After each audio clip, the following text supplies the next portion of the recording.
J'aimerais parler sur la fiançaille. Amen. Amen. La fiançaille.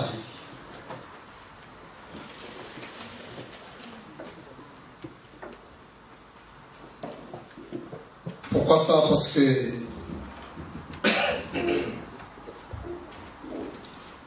Dieu, quand a créé Adam,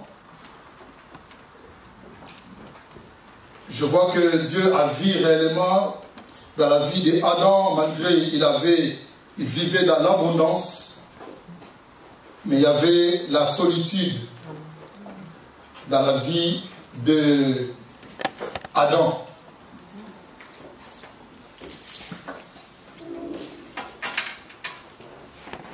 Et le Seigneur a fait Ève pour que Adam ne vive pas dans la solitude. C'est un message qui est très important pour chacun de nous et surtout pour ceux-là qui n'ont pas encore engagé dans l'aventure des mariages, qui va nous interpeller et nous aider pour que nous puissions vivre le bonheur dans le mariage et vivre dans notre destinée, en fait. J'aimerais dire que la fiançaille, tout simplement, nous pouvons dire que c'est une promesse solennelle qu'un homme fait à une fille. C'est une promesse. Une promesse qu'un garçon est en train de passer l'amitié ou le moment de copinage avec quelqu'un, une fille, et puis lorsqu'il voit vraiment que j'aimerais s'engager maintenant dans le sujet de mariage, cette période-là que nous appelons ça fiançailles. Lorsque les garçons ou l'homme dit que j'aimerais t'épouser, j'aimerais que tu sois réellement, tu deviens réellement ma femme, mon épouse. Et cette période-là, c'est que nous disons que nous appelons ça une période de fiançailles. Et j'aimerais, dans cette période-là de fiançailles, c'est une période où j'aimerais dire à l'Église que nous ne devrions pas prendre ça à la légère. Et à partir de ce moment que l'homme ou le garçon a dit que j'aimerais t'épouser, et c'est une période où je peux dire une période d'étude. Et les Français disent aussi c'est une période d'observation. Donc là maintenant, vous laissez un petit peu, vous mettez un petit peu de sentiments un peu de côté. Vous commencez réellement d'observer, d'étudier la personne où vous voulez faire la vie ensemble. Alléluia. Parce que c'est une question de vie. Amen. C'est une question de vie. Donc, la personne où vous voulez s'engager avec elle, donc vous allez vivre avec elle, avec cette personne, dans le moment de souffrance, dans le moment où même jusqu'à ce que la mort vous sépare. Et si ce n'est pas réellement une bonne personne selon Dieu, ou selon, par rapport à votre observation, ça sera un calvaire. Le mariage, c'est quelque chose de très heureux, quelque chose de bien, c'est que le Seigneur a aimé même, mais lorsque le mariage change à un calvaire, et c'est très dur. C'est pourquoi je dis c'est une question de vie.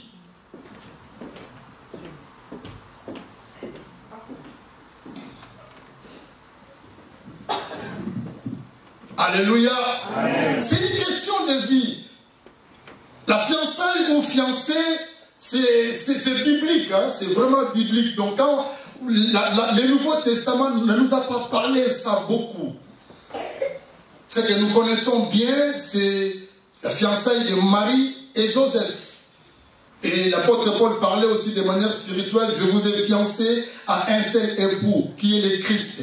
Mais quand vous lisez l'Ancien Testament, même de Genèse, jusqu'à presque les cantiques des cantiques. Et il y a plein de choses, on parle de fiancés, de fiançailles. Si j'ai des frères ici qui ont des problèmes de faire la cour à une fille, allez lire des cantiques, des cantiques.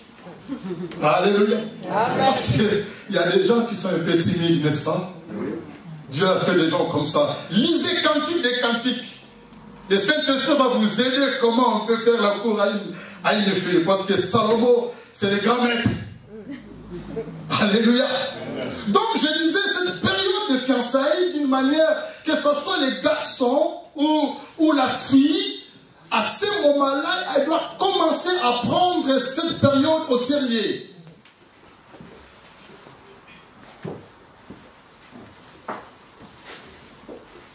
Que les sentiments ou vous êtes emportés par l'amour, parce que je l'aime, je fais avec elle déjà 4 ans, ou 5 ans, ou 8 ans, je ne sais pas quoi, mais lorsque vous voulez s'engager avec cette personne pour un mariage sérieux, c'est le moment-là que vous devez commencer à observer, en fait à étudier la personne. À étudier la personne. Même si vous avez déjà fait 4 ans. Tu as fait 4 ans parce que vous étiez comme ça. Vous vivez comme ça. Mais le moment où vous voulez vraiment s'engager, écoutez mes chers amis, commencez maintenant à voir, à observer. Est-ce qu'il est sérieux réellement? Est-ce que c'est un homme honnête ou une femme ou une fille qui est vraiment sérieuse? Faites bien les études de la personne pour ne pas tomber dans un piège.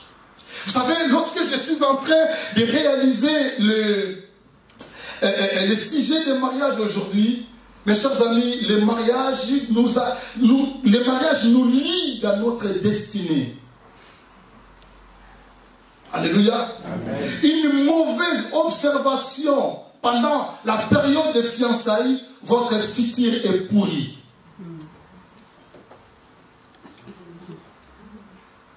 Alléluia. Amen.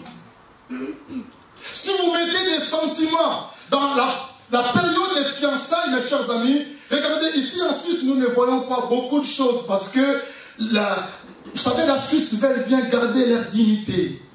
Mais quand vous allez en France, vous trouverez beaucoup de clochards.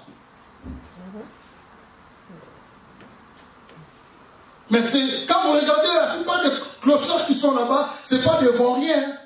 Mais ce sont des personnes qui ont des bagages. Mais leur vie est complètement détruite à cause de quoi? Parce qu'ils ont fait un mauvais choix. Ou bien le temps de leur fiançailles, qui n'ont pas bien observé la personne qui devait engager avec. Et le mariage a rendu cette personne très malheureuse et finit à la rue. Alléluia. Amen. Nous ne sommes pas en train de faire une compétition, mes chers frères et sœurs. Comme je vois vous, les filles ou les garçons d'aujourd'hui. Nous ne sommes pas dans une compétition. Dans la pensée de Dieu, chacun a son homme et chacun a sa femme. Amen. Alléluia. Ce n'est pas une compétition. Ce n'est pas une concurrence parce que c'est lui ou elle a fait un mariage. Moi aussi. Vous commencez à bousculer des choses pour avoir un mariage. Attention mes chers amis. C'est une bonne chose, mais nous devions bien observer. C'est une question de vie, je vous dis. Amen. Alléluia. Amen. Surtout pour nous les chrétiens. Quand vous vous engagez, vous dites oui, et ce oui-là va rester oui jusqu'à ce que Jésus-Christ va retourner. Amen. Malgré nous vivons aujourd'hui. Regarde ce que nous vivons aujourd'hui.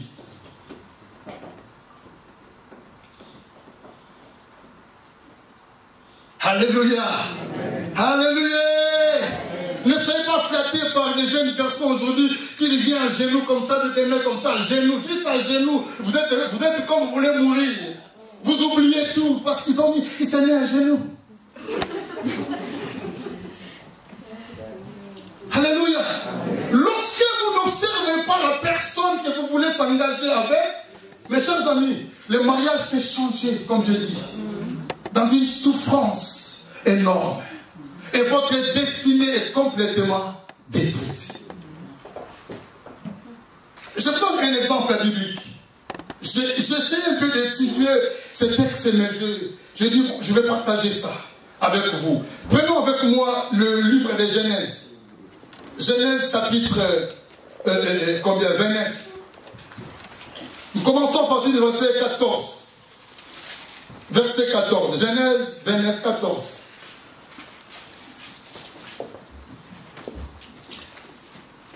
Et Laban lui dit, certainement tu es mon os et ma chair. Jacob demeura un mois chez Laban. Puis Laban dit à Jacob, parce que tu es mon parent. Parce que Jacob était le neveu de Laban. Hein? Donc le fils de sa sœur Rebecca. Pendant qu'il était en train de fuir son frère, il a rencontré Dieu dans son chemin. Et il continue à fuir son frère Esaü. Et jusqu'à ce qu'il a rencontré Rachel, était venue puiser de l'eau. Rachel qui était la fille de son oncle. Alors Rachel a amené Jacob parce qu'il cherchait l'endroit pour demeurer. Et Rachel a amené Jacob jusqu'à la maison de son père qui s'appelait Laban, qui est l'oncle de Jacob. C'est pourquoi il dit, puisque Laban dit à Jacob, parce que tu es mon parent, me serviras-tu pour rien? Dis-moi, quel sera ton salaire? Or, Laban avait deux filles. L'aînée s'appelait Léa et la cadette Rachel. Léa avait des yeux délicats, d'autres versions qui disent doux, certaines versions qui disent, il dit aussi que les yeux malades. Amen. Les yeux malades, je ne sais pas si c'est des yeux amoureux, hein, parce qu'il y a des filles qui ont des yeux comme ça. Il dit des yeux délicats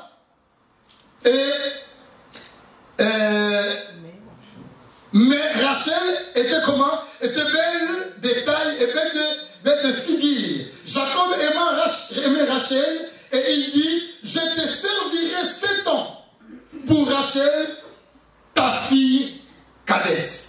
Là, je voudrais aussi souligner, hein, je te servirai 7 ans pour ta fille Rachel.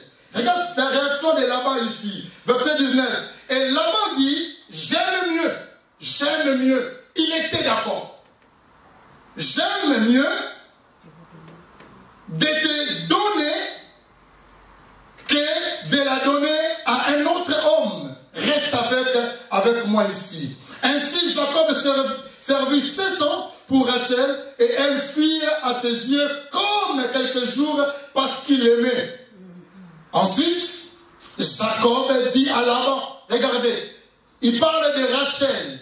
Après avoir fait 7 ans, 7 ans-là que Jacob a fait, pour avoir donné la dot de tout ce qu'il pouvait donner pour Rachel, vous allez remarquer ici, au lieu de dire donnez-moi Rachel, après avoir doté, elle va dire donnez-moi qui?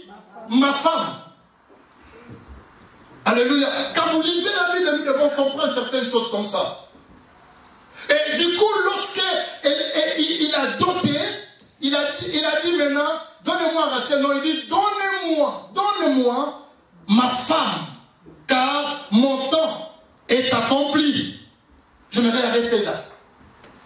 Mon temps est accompli. Mais chers amis, ici, cette histoire-là, c'était un peu histoire, c'est à nous de saisir. Il est très important pour chacun d'entre nous, lorsque nous voulons s'engager au sujet des mariages, et surtout pour nous les chrétiens. Pour nous les chrétiens.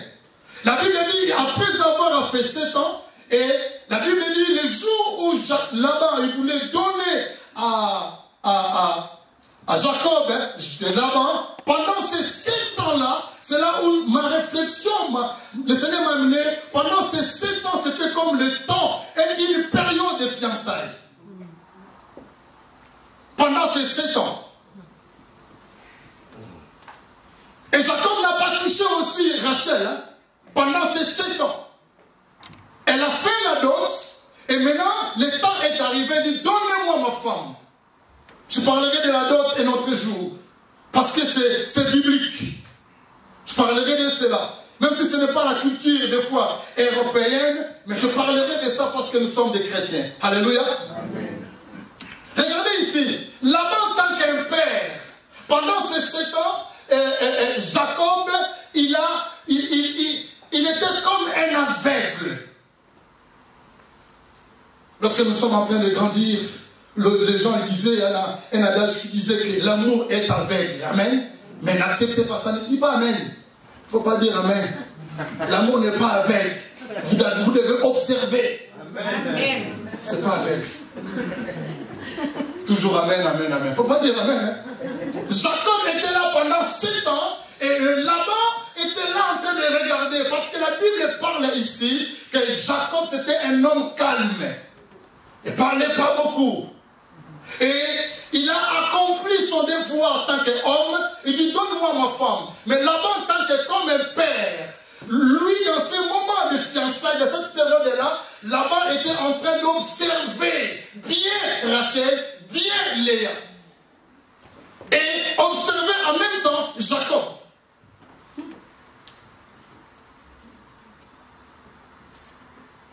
Pour donner maintenant la femme en tant que Rachel, écoutez, le père a donné, il n'a pas donné Rachel, mais il a donné Léa.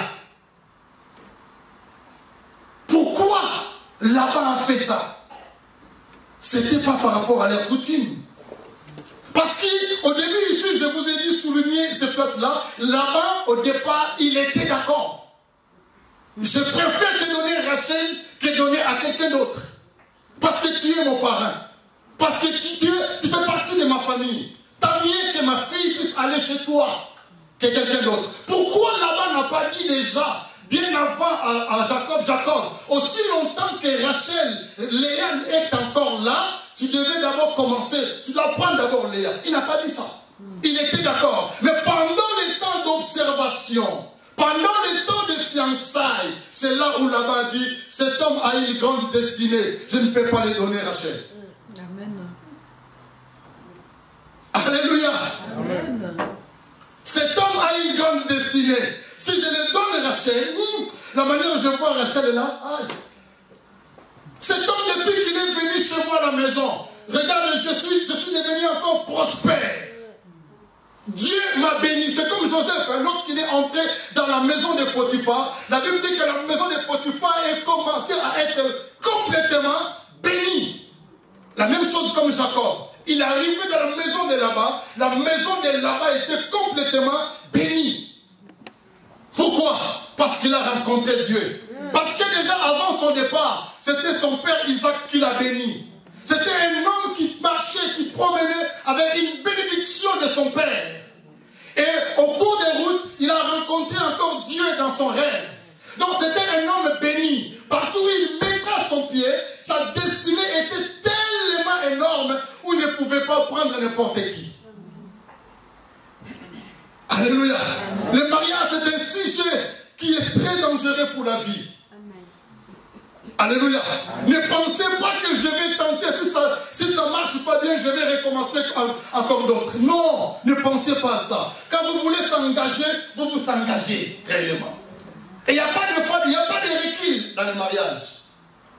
C'est parce qu'aujourd'hui que nous commençons à vivre, même nous les pasteurs, même nous pouvons être exemplaires, mais nous sommes plus des exemplaires, et c'est pourquoi des choses, ça devient un peu dans les confusions. Mais normalement, quand on s'engage dans le mariage, on s'engage sans recul. Amen. Et c'est pourquoi ça demande à chacun de nous de bien réfléchir. Amen. C'est pas parce que tu as fait avec cette copine-là 4 ans, c'est forcément que tu dois le marier. Vous vous êtes trompé beaucoup comme ça. Pendant les périodes d'observation, là-bas a vu que Jacob était complètement béni. C'est un homme qui a la destinée de Dieu. C'est un homme qui est prospère. C'est un homme qui a des grâces de Dieu. Dit non, je donnerai à cet homme Léa. Parce que le Père, là-bas ici, je l'ai pris entre guillemets, comme le Saint-Esprit, hein, Dieu Tout-Puissant a convaincu le Père là-bas pour donner à Jacob et Léa. Jacob ne comprenait pas. Et lorsqu'il a pris la femme, il regardait comme ça le matin et ce n'était pas Rachel. Mais comme il était déjà aveuglé par la beauté physique. Donc Jacob était aveuglé par la beauté physique de Rachel. La Bible a détaillé, non? Rachel était belle de figure, belle de taille et de figure. C'est que nous sommes beaucoup trompés par rapport à ça. C'est pas mauvais, hein, de trouver quelqu'un qui est belle, ou bel homme, tout ça. C'est pas mauvais. Mais si dans la pensée de Dieu, comme c'est quelque chose de vie, le mariage, c'est la vie ou c'est la mort. Je peux dire ça comme ça. Moi, je dis souvent aux gens, et je partage avec certaines personnes, même avec mon épouse, je dis, si quelqu'un qui a raté un mariage heureux sur la terre, cette personne, elle est complètement, je peux dire, sa vie est foutue. Parce qu'à part le mariage, nous attendons le ciel. Donc nos mariages doivent être réellement heureux. Heureux. Même si je n'ai pas beaucoup de biens, mais je me sens heureux, joyeux, je suis à l'aise, dans la paix. C'est ce qui est important. Amen. Alléluia. Parce qu'imaginez que quelqu'un que vous vivez avec, le matin tu le vois, le soir tu es avec, le soir ou la nuit vous dormez avec. Alléluia. Tu parles de moi de calvaire, mais cette personne-là, elle est toujours là.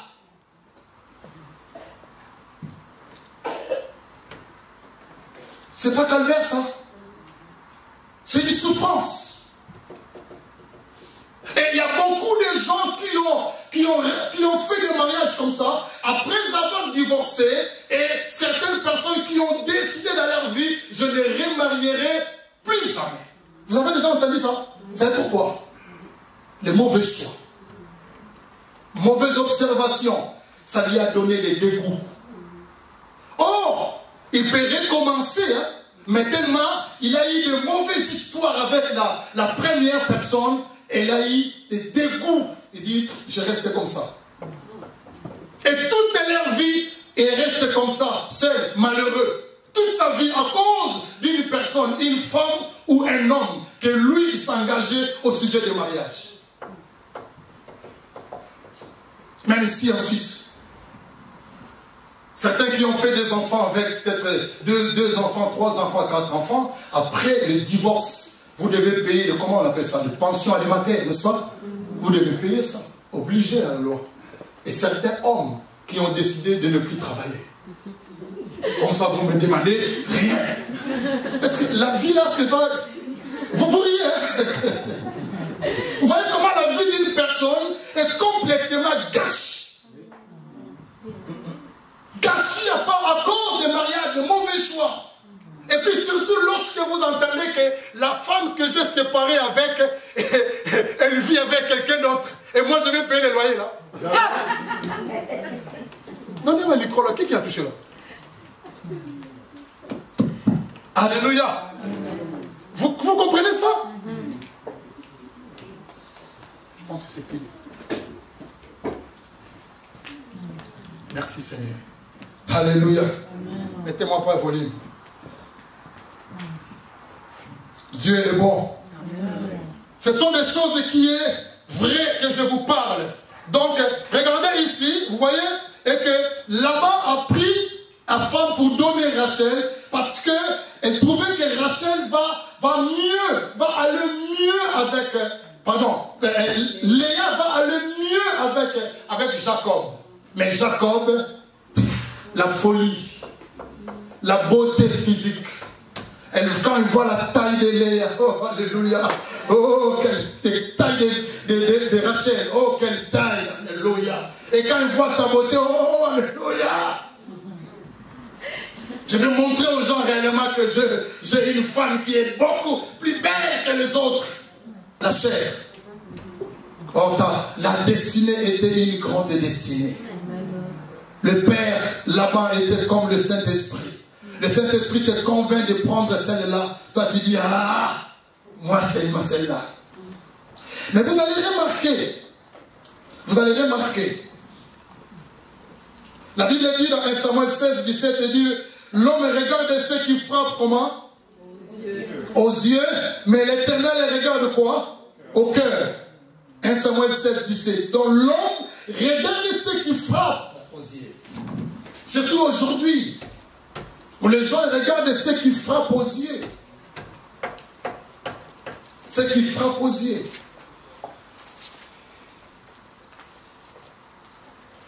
Je me rappelle, à l'époque, c'était l'année 80, ma tante, elle est venue déjà ici en Europe, épouser un Suisse, un Zirichois. Et notre maman, ma tante, quand elle est retournée en Afrique, au Congo, et elle était vraiment coquette. Très mince, très... Nos mamans disait, mais comment tu viens, toi tu viens de l'Europe comme ça? Elle dit, mais écoutez, le blanc, c'est comme ça, la taille comme ça. Coquette, très mince, comme ça. Regarde des choses, dans les années 80. Mais aujourd'hui, mes chers amis, même les Européens, même nous les Africains, si une femme qui est beaucoup mince, j'ai rien dit, hein. J'ai rien dit. Surtout nous, on dit moi c'est nous autres. Moi c'est nous autres. C'est-à-dire que la femme, vous ne devez pas penser de voir votre avenir, mais vous regardez que le corps, vous regardez l'apparence d'une personne. Et ça détruit toute une destinée d'une personne. Laban a donné à Jacob Léa, mais Jacob était très fâché. Et qu'est-ce qu'il voulait? Il voulait toujours avoir Rachel dans sa vie. Qu'est-ce qu'il devait faire encore? Il a fait encore deuxième 7 ans pour donner encore la dot, maintenant celle de Rachel. Mais moi je ne suis pas là souvent. Mais je vais voir réellement, parce que là-bas, tant qu'un père, pendant le temps d'observation des fiançailles, c'est là où le moment où que le père a regardé réellement des caractères, ou je peux dire des critères. Pendant l'observation, regardez les critères des personnes que j'aimerais engager avec. Ce qui est important. C'est ce qui est important. Regarde la personne que je vais faire toute une vie avec cette personne-là. Est-ce qu'elle est comment? Est-ce que c'est une bonne personne? Est-ce que c'est quelqu'un qui n'est pas paresseuse ou paresseux? Vice-versa. Que ce soit un homme. Une femme que vous voulez engager avec un homme, il vient et vous dit que je vais t'épouser. Je peux vous dire, mes chers amis, le premier critère, je parle des critères que vous devez regarder à cet homme-là, si c'est un bosseur. Amen. Amen. Si c'est quelqu'un qui travaille, qui aime le travail. Je t'aime, tu es mon ami, on a fait 2 ans, 3 ans, 4 ans, mais lorsque tu voulais engager pour m'épouser, je vais voir, est-ce que c'est une personne réellement qui travaille? Est-ce qu'il aime le travail? C'est le premier critère que nous trouvons ici à un homme comme Jacob. Jacob était un homme qui travaille. Critère d'un homme. Il était un homme béni. Il avait un Dieu. Le Dieu d'Israël. C'était lui son Dieu. Et la fille, la femme ou l'homme peut avoir toute la beauté de ce monde, mais moi, tant que chrétien, je vais regarder si c'est une personne. Peut-être je peux prendre, écoutez, je peux accepter de prendre, épouser un païen, mais épouser un religieux. Vous n'avez pas compris, hein? Païen, c'est lui qui ne connaît pas le Seigneur. Je peux accepter de dire, Seigneur, tu es Dieu, et c'est quelqu'un qui ne te connaît pas, par la grâce de Dieu va te connaître. Mais d'épouser, engager avec quelqu'un qui a déjà embrassé un autre Dieu, un religieux ou une religieuse, vous devez faire très attention à ça. Je parle peut-être, toi qui es chrétien, vous voulez s'engager avec bouddhiste. Vous voyez ça? Après vous dites que non, je vais la convertir. Ça c'est grave. Vous remarquez ici que Rachel avait l'air Dieu.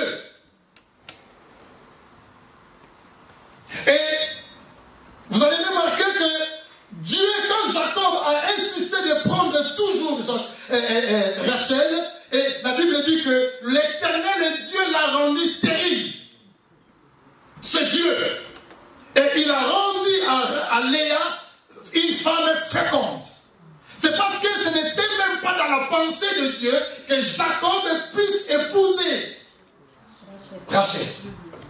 Malgré que le Seigneur était en train de montrer à Jacob beaucoup de choses, mais Jacob était les yeux fermés par la folie, par l'amour, et l'amour a aveuglé Jacob, et Jacob ne voyait que la beauté, il n'y voyait pas d'autre chose.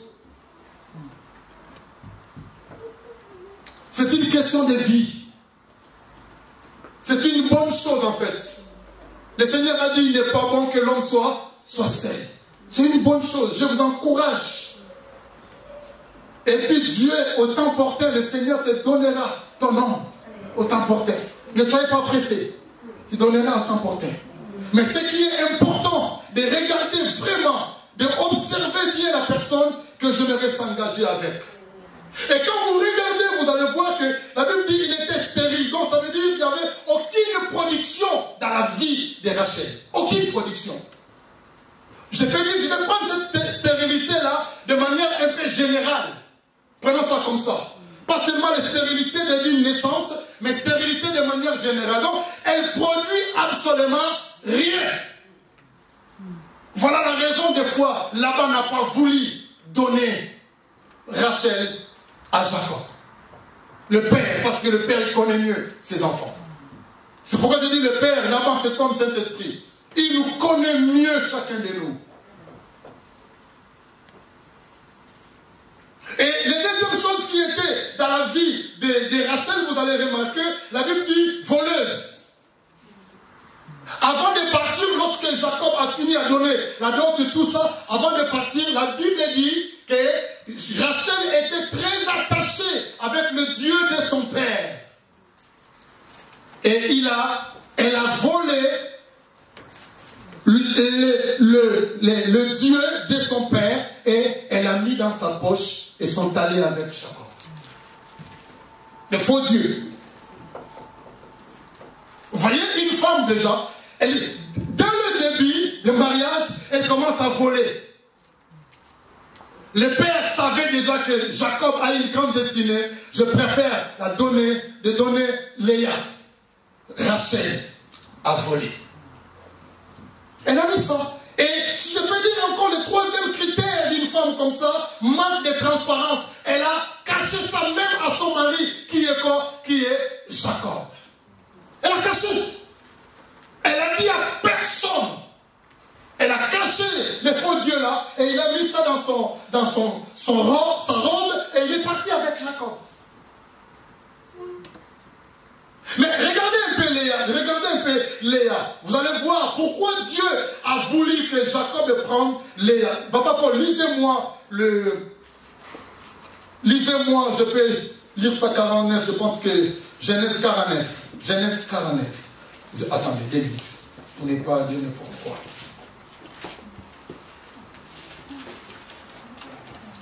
Voilà, Genèse 49, verset 8 jusqu'à verset 10. Rapidement. 49, 8 à 10, Genèse. Regardez ça. Judas, tu recevras les hommages de tes frères. Ta main sera sur la nuque de tes ennemis. Les fils de ton père se prosterneront devant toi. Judas est un jeune lion. Tu reviens du carnage, mon fils. Il ploie les genoux, il se couche comme un lion, comme une lionne. Qui le fera lever? Verset 10. Le sceptre ne s'éloignera point de Judas, ni le bâton souverain d'entre ses pieds. Jusqu'à ce que comment? Le Shiloh et que les peuples lui obéissent. Jusqu'à ce que vienne quoi? Le Shiloh et que le peuple lui obéisse. Il parle de Judas. C'est pas Judas Iscariote, hein? C'est Judas.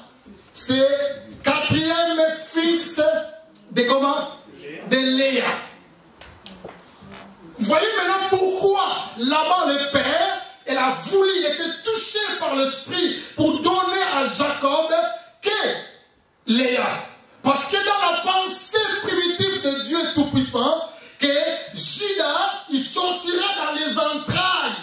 les entrailles de Léa. Et lorsque Judas sortira, c'est là, en Judas, il y aura l'arrivée de Shiloh. Shiloh qui est Christ, le Messie.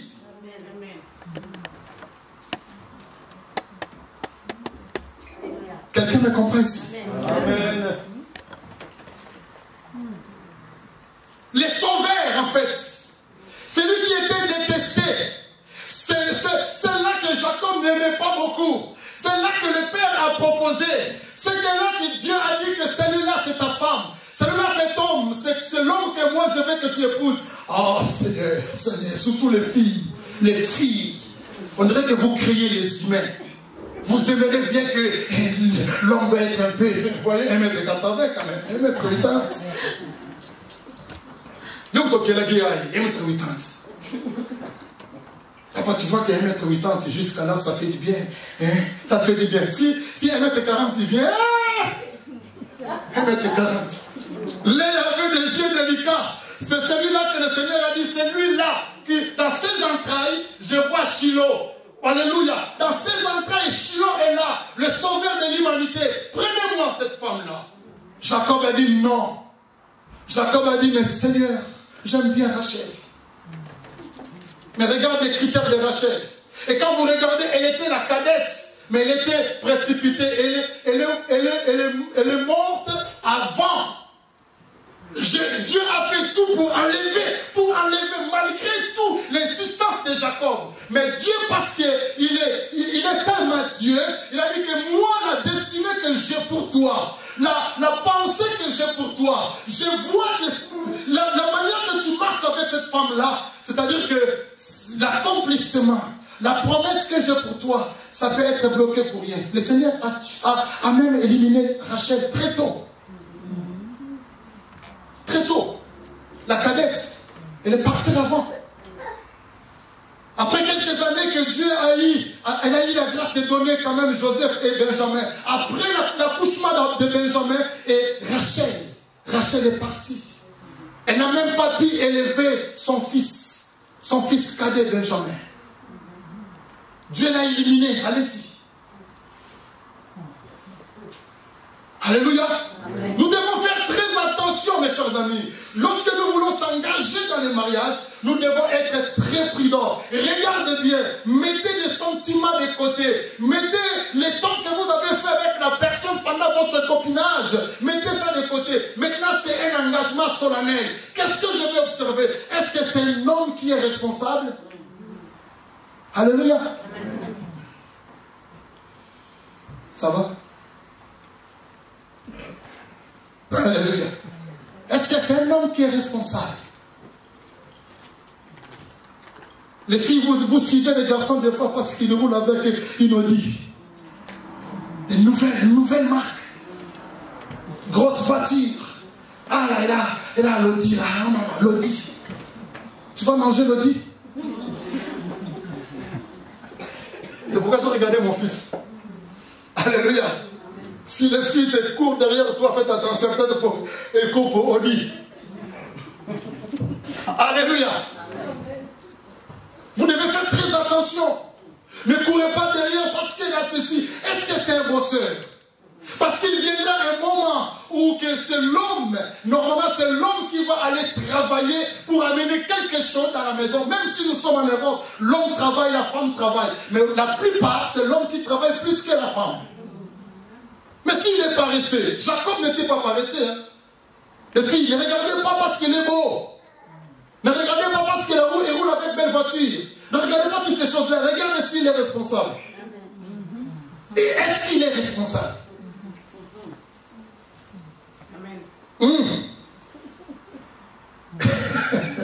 Est-ce qu'il est responsable? Celui que tu voulais me présenter, est-ce qu'il est responsable? Hein?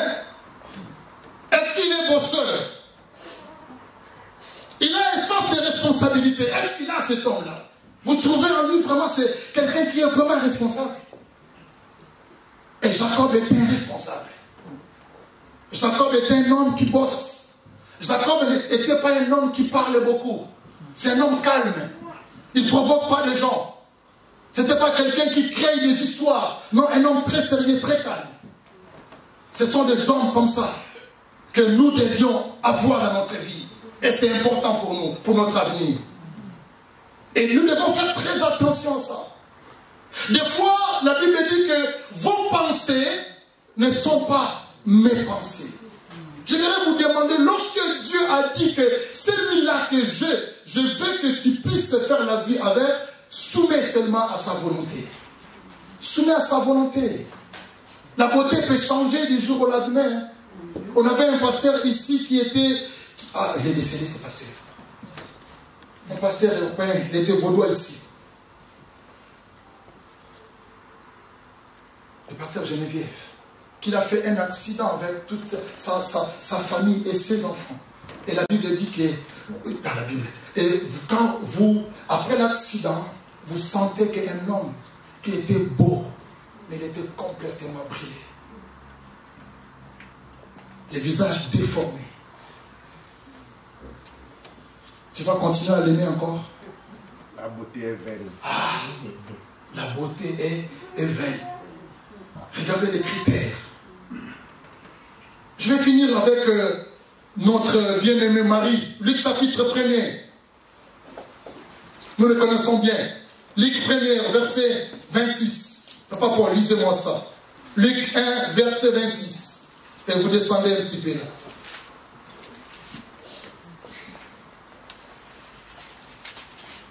Luc 1, 26. Oui. Au 6e mois, l'ange Gabriel fut envoyé par Dieu dans une ville de Galilée appelée Nazareth. Ouais. Auprès d'une vierge fiancée à un homme de... Voyez, vous avez fiancé là-bas, donc la fiançaille existe depuis. À un homme de la maison de David nommé Joseph. Le nom de la vierge était Marie. L'ange entra chez elle et dit: Je te salue, toi qui as une grâce, toi à qui une grâce a été faite. Le Seigneur est avec toi. Troublée par cette parole, Marie se demandait ce que pouvait signifier une telle salutation. L'ange lui dit: Ne crains point, Marie, car tu as trouvé grâce devant Dieu. Et voici, tu deviendras enceinte, et tu enfanteras un fils, et tu lui donneras le nom de Jésus. Il sera grand et sera appelé fils du Très-Haut. Verset 34, papa. Marie dit à l'ange: Comment cela se fera-t-il, puisque je ne connais point d'homme? 35. Le Saint-Esprit, lui, il répondit: Le Saint-Esprit viendra sur toi, et la puissance du Très-Haut te couvrira de son ombre. C'est pourquoi le Saint-Enfant qui naîtra de toi sera appelé Fils de Dieu. Merci, Papa Paul. Vous voyez ici, je voudrais vraiment juste dire à chacun de nous de comprendre que la période de fiançailles, c'est une période d'observation. Et chacun d'entre nous va se préserver. Préserver de manière sainte. C'est un moment où nous sommes en train de faire des études pour mieux se connaître encore. Imaginez-vous que si connaître de manière un peu des caractères, des comportements, si on va aller avec cette personne ou pas. Imaginez-vous, entre guillemets, si maintenant que Joseph connut Marie, et mettons ça comme ça, que Joseph connut Marie pendant le temps où ils étaient encore fiancés.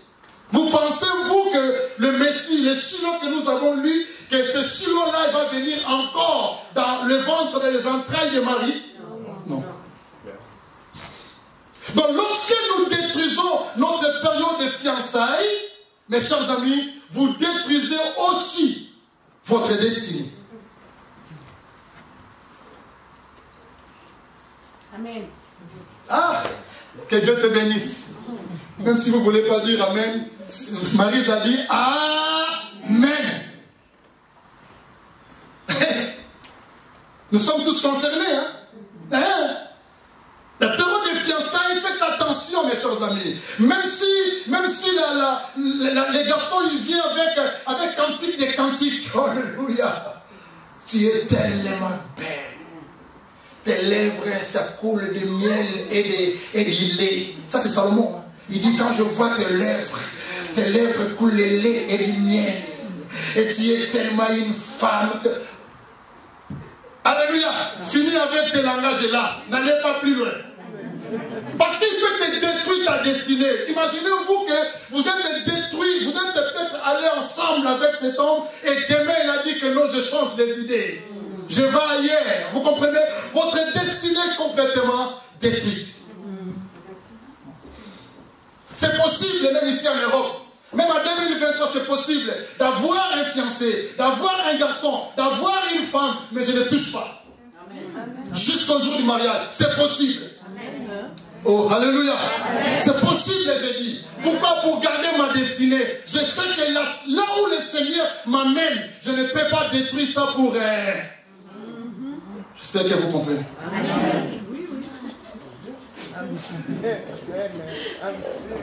Oh. Alléluia. Lisons Cantique des Cantiques. Cantique 4, verset 9 à 12. Je termine là. Cantique 4, verset 9 à 12. Lisez ça avec tendresse. Non, toi non. Toi, tu lis avec nous. Cherchez ma quelqu'un qui lit avec tendresse. Qui peut lire avec tendresse ici? Je peux essayer. Ah! Quelqu'un qui lit avec tendresse. Qui peut lire avec tendresse? Maman arrête. Cantique des Cantiques 4, verset 9 à 12. Ça doit être un homme, pasteur. Hein? Ça doit être un homme. Pas Sébastien, tu ne vas pas lire avec tendresse? Ah! Joël, lis avec tendresse. Tu n'arrives pas? Avec tendresse. Ah. Je vais lire un mot. Dieu sauve-nous. Cantique des Cantiques. Alors, Cantique des Cantiques 4, verset 9. Je vais lire pour moi. Non, laisse. Toi, tu es trop soldat. Ça, c'est les choses de l'amour. Cantique des Cantiques, verset 9. Allez, tu me ravis le cœur. Ma sœur, ma fiancée. On a compris. Hein, maman, viens, viens, ma fiancée. Viens comme ça. Il dit, je me ravis le cœur. Oh, par tes regards, Regarde ce que vous lisez. Lisez la Bible, regarde pas nous aussi. Je me suis ravi de voir tes regards. Salomon, c'est pas. Et puis ce qu'il dit encore. Il dit, par le collier de ton cou, hein, que des charmes. Alléluia. Je te bénisse. Regardez, il dit ceci.